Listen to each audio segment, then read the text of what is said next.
course he'll sign it. And the trouble is this.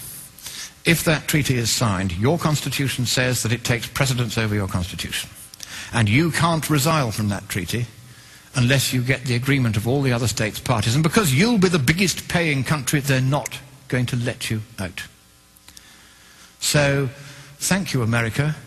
You were the beacon of freedom for the world. It is a privilege merely to stand on this soil of freedom while it is still free. But in the next few weeks, unless you stop it, your president will sign your freedom, your democracy, and your prosperity away forever. And neither you nor any subsequent government you may elect will have any power whatsoever to take it back again. That is how serious it is. I have read the treaty. I've seen this stuff about government and climate debt and enforcement. They are going to do this to you, whether you like it or no. But I think it is here in your great nation, which I so love and I so admire. It is here that perhaps at this 11th hour, at the 59th minute and the 59th second, you will rise up and you will stop your president from signing that dreadful treaty. That purposeless treaty, for there is no problem with the climate, and even if there were, economically speaking, there's nothing we can do about it. So I end by saying to you the words that Winston Churchill addressed to your president in the darkest hour before the dawn of freedom in the Second World War. He quoted from your great poet Longfellow. "Sail on, O ship of state. Sail on, O Union, strong and great. Humanity, with all its fears, with all the hopes of future years, is hanging breathless on thy fate." Thank you.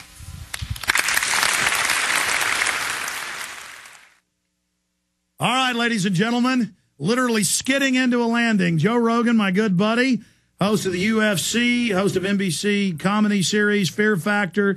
The list goes on and on. He needs no introduction. JoeRogan.net. Joe, good to have you here. What's happening, brother?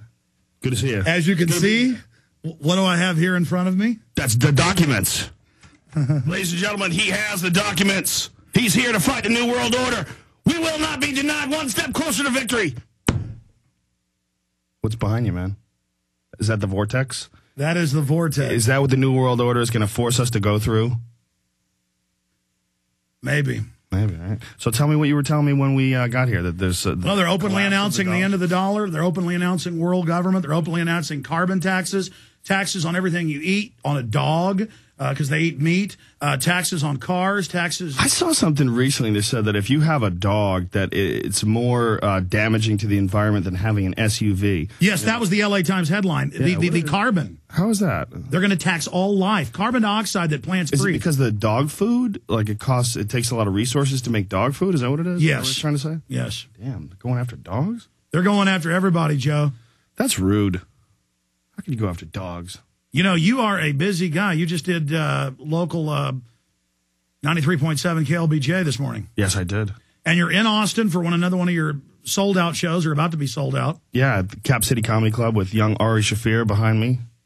He has Jew gold, if anybody's looking for it. That's the theme of the day. He is Jewish. Oh, yeah, look at him. Look at that fella. See what comes into the screen first. Look at that. What's that? Okay. Okay, you're going to have the ADL write an article. They're going to claim you're a white supremacist in here. No, he's a real Jew. Oh, my God. He's got the papers. Got the documents. New World Order will not win. So tell me about this. Brian's Jewish, too. Brian's not Jewish. He's German. No, everybody's Jewish. Oh, okay. We're Jewish. Forget it. I'm Jewish. I like Jewish people. So what is this collapse of the dollar? What did they announce? What did they say? The G20's met. They've decided to start phasing it out. Countries a month ago started shifting away from buying dollars to buying euros and other currencies. And this will lower our standard of living by probably 50% over the next 3 years if it goes through. And they say it's going through. Wow. That's why gold hasn't really gone up to $1,999. What about Jew gold? The dollar's gone down. Is Jew gold worth more these days? You know, Joe, what is Jew gold? I'm always hearing about Jew gold. You got to ask a Jew. They get secret meetings. It's just like the CFR. They meet in private and they talk about their Jew gold, right? Yes. How do we raise the price? That's a lot. Well, I'm into gold. Does that mean I'm in on the Jew gold conspiracy? You may be. Seeing as how you fight the New World Order, they might make you an honorary Jew and you can get in there. Oh, man. Okay. You got to get tight. You got to get tight with the Jews. It's very important. This point in our history, very important. With Sacha Baron Cohen. He's a Jew. Did you like Borat? Excellent film, right? I haven't seen the new one. Just say you like it. Say you like it. Say I like it. I thought it was... No, I think some of it's funny. He's hilarious. He's probably the funniest English guy of all time, right? Who's even close? I mean, there's Monty Python. Those guys were great, but this guy takes it to... Queen Elizabeth's funnier, no one makes me laugh but she's not trying to be Borat. funny. Yeah, exactly. No one makes me laugh more than that Borat guy. All right, getting serious here for a moment. Yes, getting serious. So they really are trying to phase out the dollar. Where's all this coming from? What news documents? New York Times, Ban Ki-moon, head of the UN, says get ready for global government. God, how could that be good? I mean, Joe, how much of the stuff we talked about 12 years ago is now coming true? Well, a lot. You know, it was really interesting when you and I first talked. We talked on September 11, 2001. We talked on that day, and you were telling me. But we were friends before that, but we talked on air. Yeah. We were friends for a couple years by then. And we talked on the air the day of the September 11th attacks. Alex was going crazy. He was on the phone. Joe, this was a plot by the American government. They did this. They either allowed this to happen. They planned it in advance. They detonated those buildings. I have experts. You went crazy way before anybody, dude. Nobody is more of a 9/11 like pioneer than you. Well, thank you, Joe. What do you think of 9/11 now, 8 years on? Tower 7 disturbs me the most. I look at Towers 1 and 2 and I go, well, they got hit by planes, you know, and look at the fire and everything. Maybe it broke. Maybe everyone's being crazy. But that Tower 7 just went whoosh, just like a controlled demolition. And everybody's like, yeah, but it had holes in the building. And you see the hole in the building? Yes, I see the hole in the building. But wouldn't it fall towards that hole? Why is it falling like that? And if that was my building, I would sue I almost swear. But the CIA was in that building. Yeah. And we have the firemen and police saying, we've been told we're blowing it up. Get back. Get back. And what other organizations? There's a bunch of other... FBI, Defense Intelligence. There was a lot of documents in that buildings. In that building, rather. So that building bothers me a lot. I don't like... Securities and Exchange Commission. The way it fell just looks so fake. It was incredible. I mean, it looks exactly like a controlled... No, they were on the news saying, we're going to bring it down for everyone's safety. We're going to blow it up. We have the video clips of BBC, CNN, CBS, and then after they said, we didn't say we were going to blow it up. We didn't say we blew it up. I've seen those. I've seen... We can play... In fact, give him a Truth Rising. I would love... I've seen the Larry Silverstein guy say, pull it, but that could have been... He just... Hey, guys, Google Building 7, police say get back. Gonna pull it. You know, the first two buildings fell totally different. The first two buildings fell from where they got jacked. Like, you could see, like, you know, but there were blast squibs there, too. Boom, boom, boom. I don't know what that is. I'm not an expert. I have no information about that. I mean, just to take devil's advocate, that could be just the pressure of the building collapsing, forcing all this air out and forcing all these windows to explode. That's just as possible.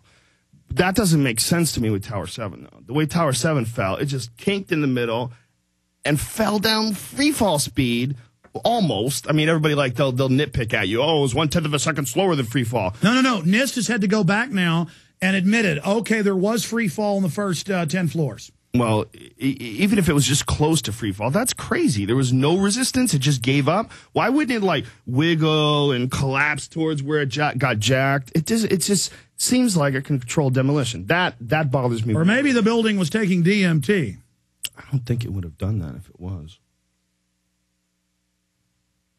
It's good to have you here. So I know the shows always sell out. Are they sold out yet? I don't know. Because I've gone to a lot of your shows, and there's always cars outside the parking lot. If they know that the Alex Jones is going to be there, more people will show up. Oh, yes. No, actually. Well, you're the video of you going on stage during Stanhope's show, the beginning of Stanhope's show, that's a classic, you know. If you have people who haven't seen it, a bunch of drunk people started heckling Alex. Alex went on to bring up Doug Stanhope, and it turned into a full-blown, like, 30-minute... you know, conversation about the New World Order, right? Wasn't it? Yeah. Like that? It's pretty wild. It was fun stuff. Have you seen it? Why are they playing music? We're going to break, Joe. Okay. That's a little hint, huh? Yeah. It's like wrap it up, stupid. People across the street saw Joe. When we're out here in the middle of nowhere, and they came running across to see him. You got fans everywhere. Oh, well, that's nice. I like Austin. It was like swooning women, like you were Elvis, throwing their clothes at you. We saw one big fat one on a scooter. And stay there. Hi, it's MZ, wondering how many of us Alex Jones fans